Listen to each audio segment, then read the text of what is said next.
அஸ்ஸலாமு அலைக்கும். Hi friend. Chicken எடுத்தீங்கன்னா ஒரு முறையாவது இந்த குழம்பு ட்ரை பண்ணி பாருங்கள். செம்ம டேஸ்ட்டாக இருக்கும். 1 ஸ்பூன் சோம்பு, 1 ஸ்பூன் மல்லி, 1/2 ஸ்பூன் சீரகம், 1 ஸ்பூன் குருமிளகு.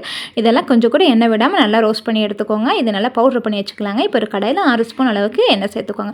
2 பெரிய வெங்காயம் நல்லா ஸ்லைஸாக கட் பண்ணி சேர்த்துக்கோங்க. கொஞ்சம் வதங்குறதுக்காக உப்பு சேர்த்து நல்லா இந்த கலர் சேஞ்ச் ஆனதுக்கப்புறமா 2 ஸ்பூன் அளவுக்கு இஞ்சி பூண்டு பேஸ்ட்டு பச்சை வாசனை போனதுமே இந்த தக்காளி அடித்து சேர்த்துக்கலாம். இப்போ தக்காளி நல்லா எண்ணெய் பிரிஞ்சு வந்ததுமே 300 கிராம் அளவுக்கு சிக்கன் எடுத்து வச்சுக்கிறேன். அதை சேர்த்துட்டு தேவையான உப்பு சேர்த்துக்கோங்க. 1/2 ஸ்பூன் அளவுக்கு மஞ்சள் தூள், 1 ஸ்பூன் தனியாத்தூள், 1 ஸ்பூன் அளவுக்கு தனி மிளகாய் தூள். இந்த ஒரு குழம்பு போதுங்க, ஆலினால் எல்லாத்துக்குமே சூப்பர் காம்பினேஷனாக இருக்கும். இப்போ ஒரு 10 நிமிஷத்துக்கு இந்த சிக்கன் மசாலாவில் பரட்டி விட்டதுக்கப்புறமா ஒரு கப்பு தண்ணி ஊற்றி ஒரு கொத்து கருவேப்பிலை, ஃப்ளவருக்கு ஒரு பச்சை மிளகா, 1/2 கப் தயிர் சேர்த்து நல்லா வேக வச்சு எடுத்துக்க போகிறோம். இப்போ ஒரு முடி தேங்காய் எடுத்துக்கோங்க. 10 முந்திரி பருப்பு சேர்த்து நல்லா ஃபைன் பேஸ்ட்டாக அரைச்சதுக்கப்புறமா நம்ம சிக்கன் இதில் ஊற்றிட்டு நல்லா ஒரு கொதி வந்ததுக்கப்புறமா நம்ம ஃபஸ்ட்டே பவுடர் பண்ணி வச்சிருந்த பவுடரில் 2 ஸ்பூன் சேர்த்து நல்லா கம வாசனை எண்ணெய் பிரிஞ்சு வந்ததுக்கப்புறமா ஒரு கைப்பிடி கொத்தமல்லி தூவி இருக்கும். செம்ம டேஸ்ட்டான குழம்பு ரெடி. நீங்களும் ட்ரை பண்ணி பார்த்து எப்படி மறக்காமல் கமெண்ட் பண்ணுங்கள்.